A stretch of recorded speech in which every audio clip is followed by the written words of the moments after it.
প্রিয় দেশবাসী, মুসলিম উম্মাহ, কোন বিষয় নিয়ে আপনাদের সামনে হাজির হয়েছি আশা করে সবাই জানেন। সারা পৃথিবীর মুসলমান সেই ফিলিস্তিনের গাজার নির্যাতিত মুসলমানের বেদনাদায়ক দৃশ্য দেখে সবাই বেদনাভরা অবস্থায় অবস্থান নিচ্ছে।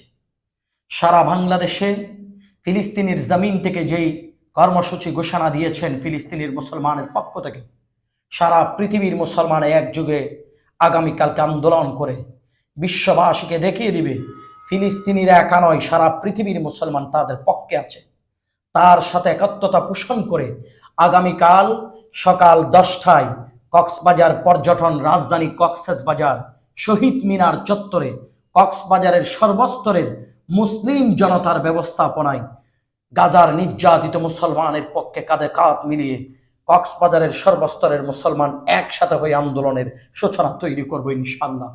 আমি কক্সবাজারের সর্বস্তরের মুসলমান ভাইদের প্রতি আহ্বান, দাওয়াত, মেসেজ দিচ্ছি, আপনারা সবাই মুসলমান হয়ে থাকলে, এক বিন্দু পরিমাণ মুসলমানের প্রতি ভালোবাসা থাকলে ছুটে আসুন আগামীকাল সকাল 10টায় পর্যটন রাজধানী কক্সবাজার শহীদ মিনার চত্বরে।